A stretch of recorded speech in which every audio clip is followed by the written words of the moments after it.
This podcast contains potentially adult language, adult themes, definitely drinking, and possibly sexual context. Listener discretion is advised.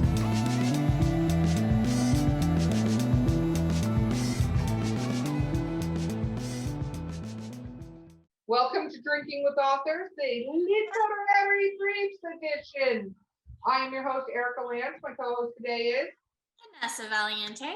And we have with us the amazing and intrepid Diana Y. Paul. Woo!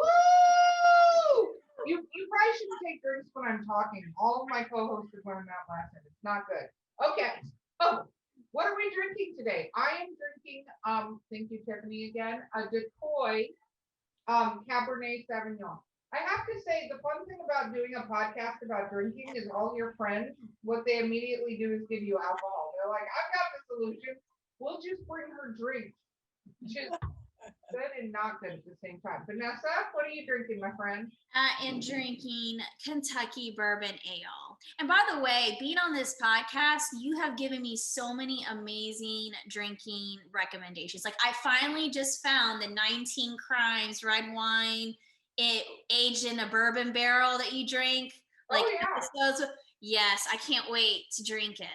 It was a toss-up between this one and that one, Banished, 19 Crimes. Because it's cheap and it tastes good. Diana, what are you drinking? I'm drinking Bocanugan Chardonnay. I could go run and get that bottle if you want to see the label. Yes, please. Oh, look. We're at the moment. We have it. Yeah, no, I love 19 Crimes. 19 Crimes should sponsor this podcast. I know. I'm like, I haven't had one yet that I didn't like. And don't try the white one. Not the white. Oh, I generally don't go. I'm very particular with white, but I want it. The next one I want to try is the one with Snoop Dogg on it. Oh, the Calico red is amazing. Yeah. Okay. This is the one. Oh, nice. It's the 2016 estate. Well, you're also you got Napa Valley. You got all the wines. We do. Florida. That's all I'm going to say about that. No, there's a couple of wineries, but I don't know. Florida's an interesting. Maybe the weather's too hot. It might be too hot. It is too hot, but they figure out how to, I don't know. It's so interesting. There's an amazing port at one of the wineries outside of Orlando that is fantastic. And I end up drinking the bottle before I can get it on the podcast, but I sound like an alcoholic. Let's move on. Okay, Diana, this is rapid fire questions. The first one is, what is your favorite book of all time? Oh, I couldn't tell you one book. I'm sorry, because I read 3 books a week. So I've read so many books. But if I were to give you one that was within the last 5 or 6 years, I would say probably Eleanor Oliphant is Completely Fine. Mm-hmm. And then if I were to give you one that celebrated its 50th anniversary just in 2019, I would give you Mrs. Bridge by Evan S. Connell. And Meg Wolitzer on the 50th anniversary said she thought it was the most perfect novel ever written. Do you have like a specific auto-buy author? Like that author comes out with a book and you're like, oh, I don't even need to know what it's about, and you just gotta purchase it. Well, for example, Eleanor Oliphant is Completely Fine is a debut novel. I like debut novels. I think people really pour out their soul in the first novel. And so I really like to read them, and I review novels for a publication. And so I look for those. But following a particular novelist, I probably would say maybe Elizabeth Strout, or Ann Patchett, or Ann Tyler, those 3. All right. Well, okay, so you write reviews for a place, whatever that is. I didn't know if I could say it, if you want me to say. It's okay. If you want to say it, you can say it. New York Journal of Books, I write for them. I review a novel. Okay. Do you ever not finish a book? I used to always finish a book. Always, always, always. I figured, well, let's give it a chance. I started it. I really shouldn't say anything about it until I finished it. But now, even though I've got the Kindle so I can read faster on the Kindle, I say to myself, do I really want to invest that time? So I usually get a novel, maybe 50 pages. And if the author can't grab me in 50 pages, then I don't finish it. I love that you said that because I am one of those people that'll chuck a book and yeah. If you don't grab me, I'm throwing the book because not really because it's a Kindle and I need to stop throwing my Kindle around, but it's got a nice case. I just think if I'm not going to do the time when I hear people will finish a book, they're like the author wrote it. I'm like, no, they're using your valuable time. That's right. No, it's not worth it. Okay. So we asked you your favorite book. Is there any book that you would make your least favorite list that you've read? I've got quite a few on that list too, because I'm not finishing a lot of books that I get. I mean, I have 100 books on my TBR list right now. Oh, wow. I'd rather not say because, you know, authors really try very hard. And even if I don't like the book, maybe somebody else would like the book. Is there maybe like a classic, maybe an author that's no longer with us that you would feel comfortable giving a name instead of someone who might hear the podcast and be like, oh my God, no? No, I guess I would say most of the classic authors that you have to read in high school or college, I really love. I'm not sure that they don't have the same kind of standards for writing. 50 pages might not get you to where you need to be to say, oh, I want to quit the book now. But no, I would say it's more contemporary writers. Some of them really don't pull me in. Okay. What do you feel is the thing that throws you out of a story the most? If it's inauthentic, the character is not being honest in terms of their responses. The author has not understood the character and said, we were talking about that editor who made the author change a line. If I feel something like that happens, it's enough for me to say there's something wrong with this book. So when you write reviews, you're writing them for a publication, but as far as you yourself, will you give a negative review to a book? Not including publication stuff that you're doing, but like, will you go on to Kindle and be like 1 star, you know? I don't give 1 stars, you know, as an author, knowing how writing is a blood sport, I empathize with them too much. I think before I was a novelist, I might have given a 1 or 2 star, but I rarely give a 2 star, and now I never give a 1 star. That makes sense. Have you ever reached out to an author of a book you had to read and go, hey, you really might want to take a look at XYZ in your book? Mm-hmm. I do that. And I'll also say to an author in my reviews, this is what I really liked. And this is what I mean, you can see some of the reviews on New York Journal of Books. I try to be measured. In other words, the criticism I'm making or the comments I'm making that I think could change the book and make it better are things that you could change. It's not going to be something like, oh, bad endings really bother me. Maybe bad endings bother some readers, but I'm just saying this ending doesn't hold together. I'll say that for some reasons, but I'm not going to say, oh, I didn't like the character, so I didn't like the book. I would never say that in a review. Wow. Okay. I had a question and it just dissipated. Oh, what you talked about a novelist that helped you with your book. Have you been able to meet novelists that you're fans of? Yes, I have. And I'm good friends with several authors who are bestsellers. And I really appreciate the generosity among authors. You know, there's a certain mindset where you could say, oh, she's a bestseller, he's a bestseller. And I just really don't like the work or be negative about them or not wanting to have to support them or not going to their book launches. I will go to any book launch from any author. One time I went to a book launch and I was the only one there. And I could tell the author was ready to crumble. I feel that if you wrote a book, somebody should be there to prop you up. Mm-hmm. I think that's a great thing to have. And I'm glad you brought that up because on this podcast too, you know, we've had it around over a year now, but we've been very fortunate to get some very large book best-selling authors on this. And it's funny because they, or not funny, I guess that's not the right word, but they always then refer their friends. I'll get emails from other, authors that say, hey, blah, blah said that I should be on your podcast. So here I am, and tell me when I can be on your podcast. And I'm reading the name and going, oh my God, that person should be on my podcast. But I think the author community in general, I know there's some people outside of this, is a very humbled community. Yeah.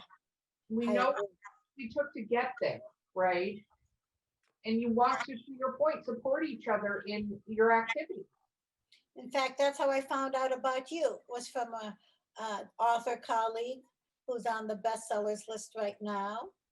And she just loved being with you guys. Well, I like to think we're fairly entertaining, because I know a lot of times you ask really boring questions, and I'm like, this is stupid. Like, why would you ask boring questions? Authors are amazing, such creatives. You ask really cool questions like, what book would you throw and never read again and use as a doorstop? Just kidding. So what do you feel as a writer? I mean, you've written a lot and you do a lot of journalism, so you have a breadth of experience, but I feel like each one of us has this little thing that we do that the editors are like, stop using the word that all the time. Like, what do you think your little quirk is? I guess one thing that the editor did that really floored me, and I actually had the car, but she said to me, you described the car as this color, and it's not this color, it's this color. And she sent me the link. And I thought, oh my God, that kind of granularity and attention to detail floored me. So I think of myself as having quite a bit of focus on the detail.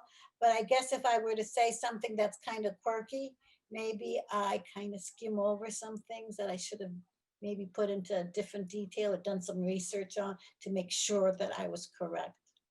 I think you'd be surprised, like, because as an editor, like, and I always look at other little details like that, because there are some people where you think, oh, well, this is not no big deal, or if I make a mistake, it's not, you'll suspend disbelief. There's people that will be thrown off and won't read the rest of your book over some like, or they'll like send you emails or like a review where they're like, the story was great, but I'm so upset that they forgot, but XYZ, Yeah. you know what I mean? And I feel like even if you don't even have to be writing like fantasy or historical, even if you're writing contemporary, you have to always be careful with little details just for something like that. Exactly, Vanessa. In one scene, I have a fishing scene, and there's a tackle attached to the hook. And I didn't put in what kind of tackle. I didn't know what kind of tackle it was or what kind of bait. But one reviewer said she doesn't know anything about fishing because you couldn't use that. It's funny you say that because, yeah, I think this is where it's important for a writer. If the detail doesn't matter, they go fishing and they catch a fish. Yes. But if you're going to describe that they put a blah on the rod and stuff like that, as much as it sounds like a minute detail in the thing, and to your point with the car color, if you just they got in their red pickup truck, nobody would give a crap. They can insert Ford, Chevy, whatever, truck, Toyota. But if you go, they got into their late model, 1983 Ford, whatever, and nobody get pissed at me on this show because I don't know my Fords. I'm making a point. But if you go in the red thing, no, it wasn't red. It was magenta or candy apple or fiery brimstone, whatever the hell the name of the color was. People have their own knowledge, and it's so important to them that you can't fake that kind of stuff, and you'll throw people. Some people may never notice because they don't know Ford cars, for instance, but other people will be like, you've got this wrong. And I think it invalidates our I don't know what the word is I'm looking for here, mainly because there's mine in my brain, but it invalidates the author's certainty in the mind of the reader of the fallacies then later on in their story. Like, did they get this right because they got this wrong? Absolutely. In fact, in my second novel, I was very careful. I made it much more vague in terms of things, except for food, because we love food and we're connoisseurs and cook up a storm all the time. But except for details on food, a lot of things were just orange or blue, and I didn't try to put in any detail whatsoever in terms of a model of a car or a certain type of electronic device. Yeah, I actually used a year, make, and model in a short story. And initially, my first draft, which I was lucky, I caught the mistake myself, but I put in a year that vehicle no longer was being made. Because I specifically wanted this car because I wanted it to be like an Easter egg because of the name of the car.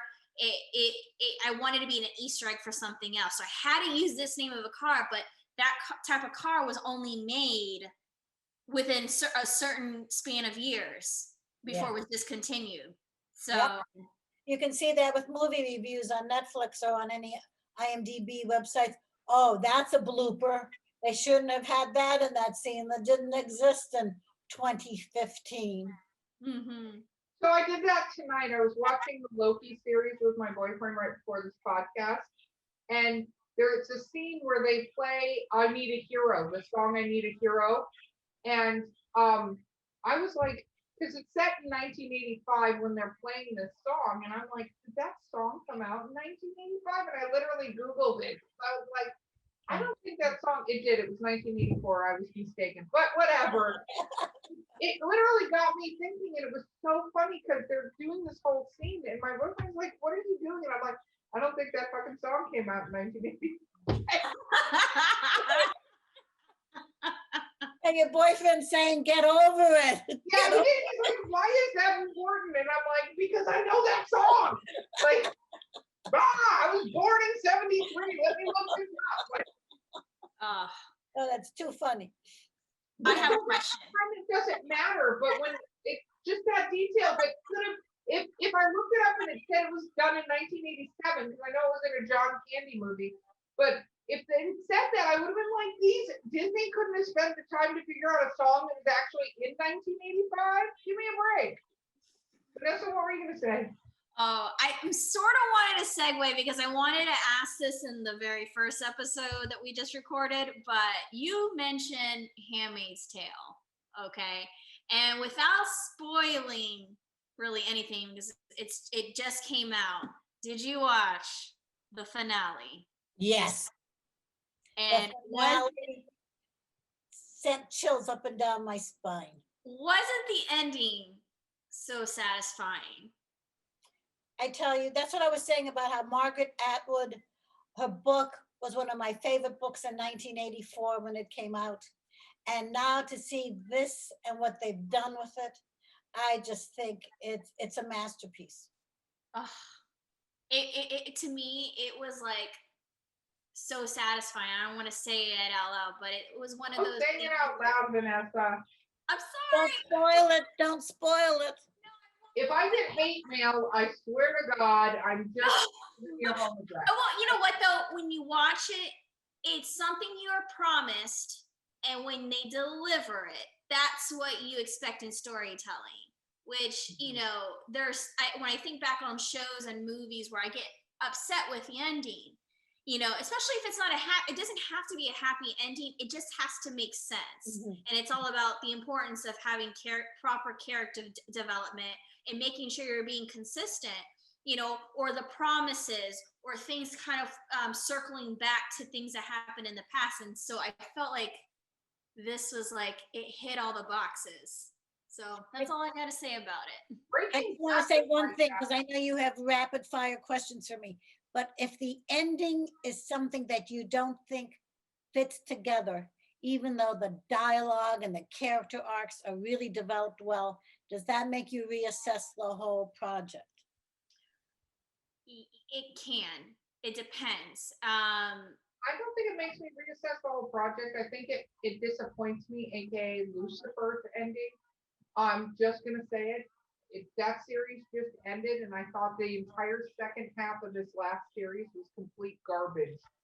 And I want to know. You could tell they changed writers. The whole story arc to me was terrible. I watched it all, so go giving my kudos to it. But I was like, what the hell happened to the characters and the whole point of this show?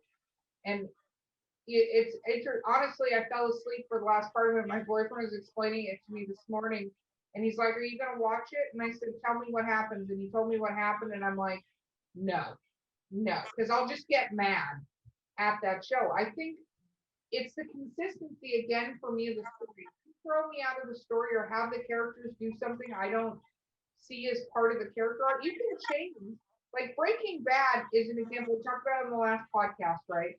I love the way that series ended. I could see why people were mad, but I thought it was a perfect ending because to me, the character of Walter and Jesse, both of them, but there was a little bit of peeling back sort of layers of the onion on that character to get to where it went to. And where it went to was not necessarily the beautiful inside of an onion, more like the rotten part of an onion, but But it made sense. it was so perfect, that story arc, right?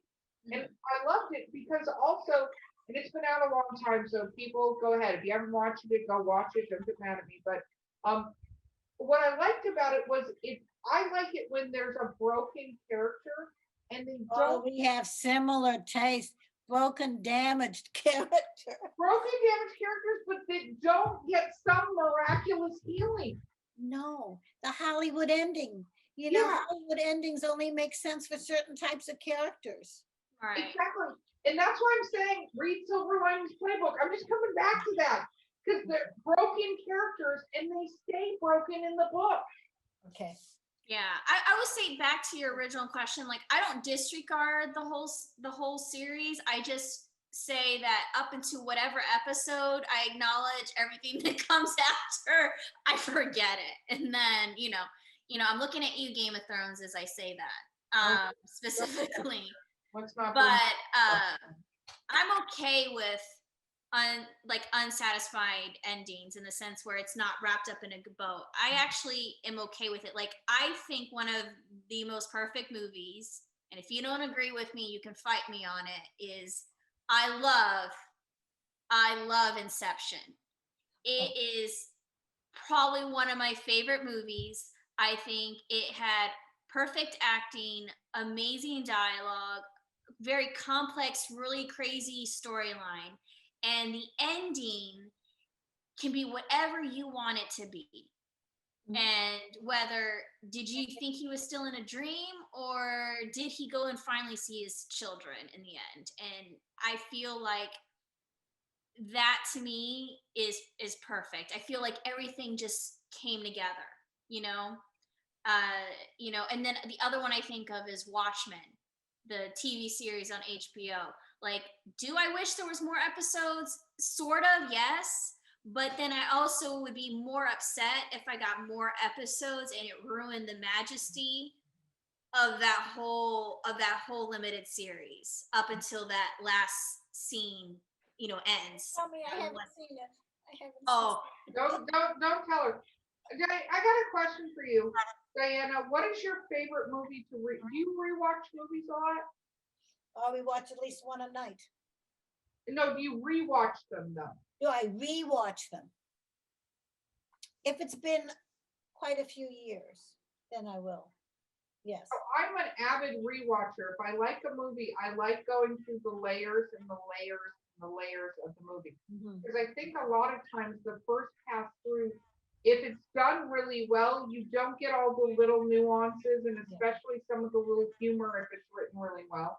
What is one of your favorite movies that you've ever watched that you've gone back to? That I've rewatched. I would say Fargo. The original Fargo with Frances McDormand. I love that movie. The first time I saw it, I was in hysterics because I grew up.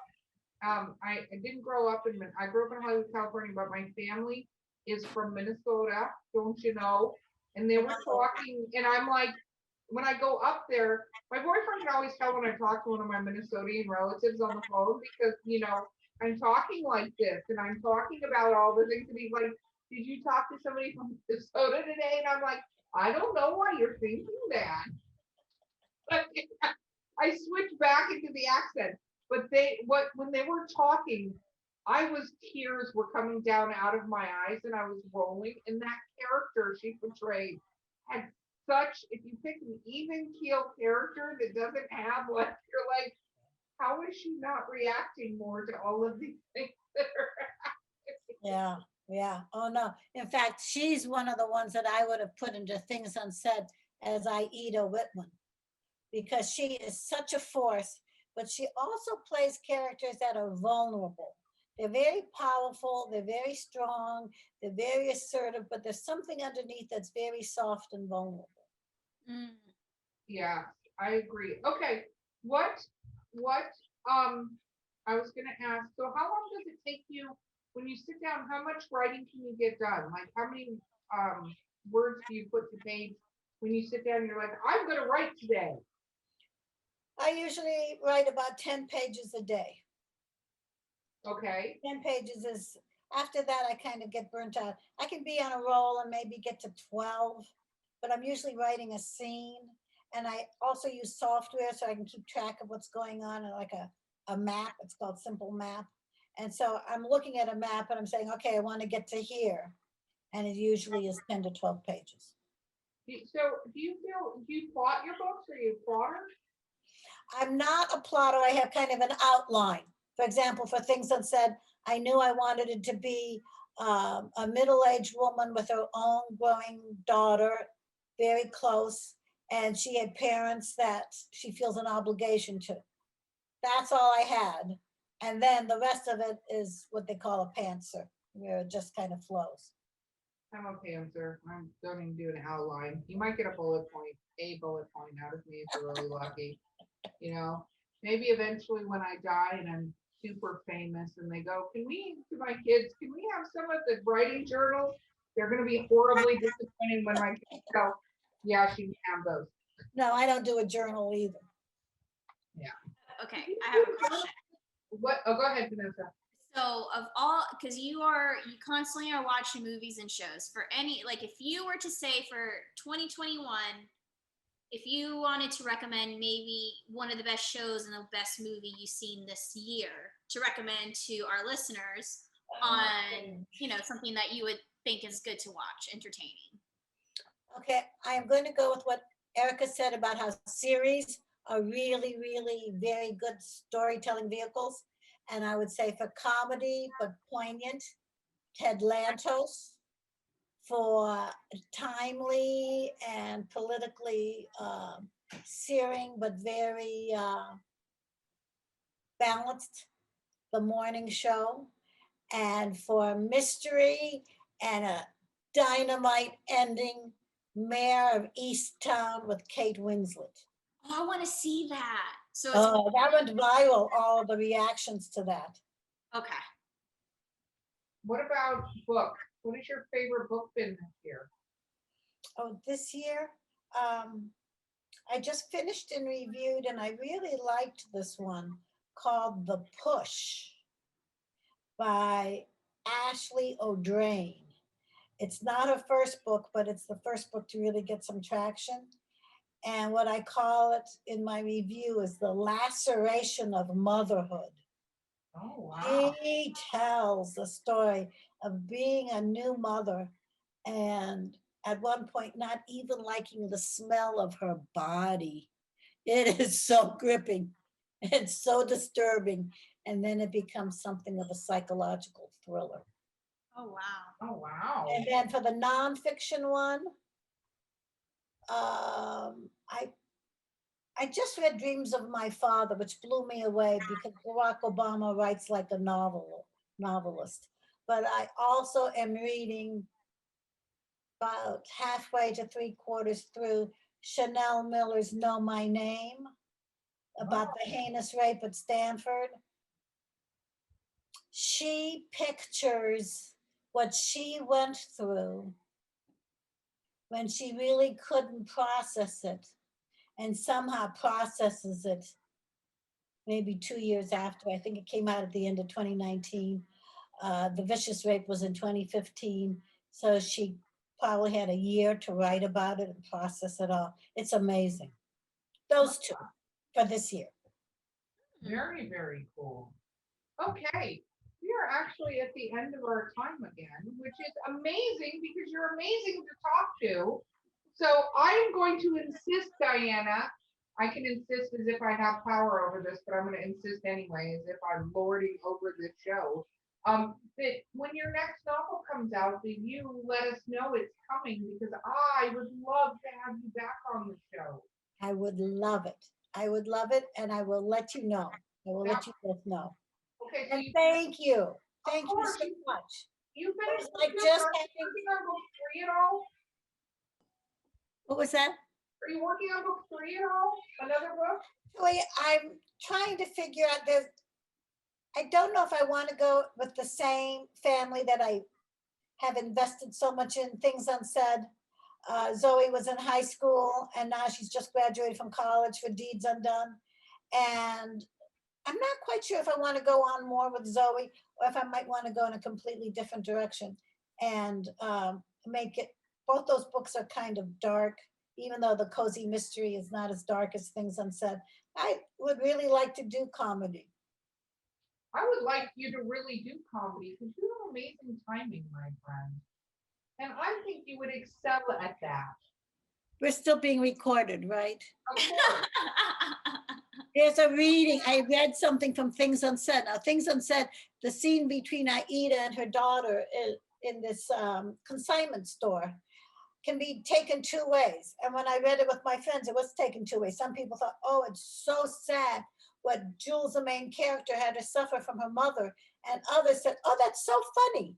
And the way you read it at bookstores, you could be a stand-up comic, the manager of the bookstore said. And I kind of stuck with that. And I thought, it depends upon how you read some dialogue, whether it's going to be funny or if it's going to be kind of sad and upsetting.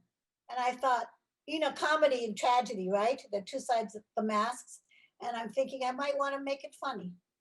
I think you would do brilliant in making something funny, my Thank friend. you. Yeah, absolutely. You just have a fascinating life. And I know we have a limited time on this podcast, but I can't wait to talk to you again. You're amazing. Oh, thank you. It's been so much fun. Oh, I'm so glad. Awesome. Okay, so tell people how to find you again because we're shameless self-promotion. Okay. Amazon for the book and my book profile, Things Unsaid, Diana Y. Paul. Facebook, you can search Diana Y. Paul. Diana Y. Paul's a website, it's pretty easy to. And Diana Y. Paul author is the Instagram. And then there's also Diana Paul 10, Twitter, Diana Paul 10. I'm on Reddit and LinkedIn, but those are also not as popular, but you can go to those as well and find me. Well, it depends on the person, whether those are popular, right? Oh my gosh, you have been so much fun. Okay, this has been Drinking with Authors, the Literary Briefs edition. I've been your host, Erica Lance. And I'm Vanessa Valiente.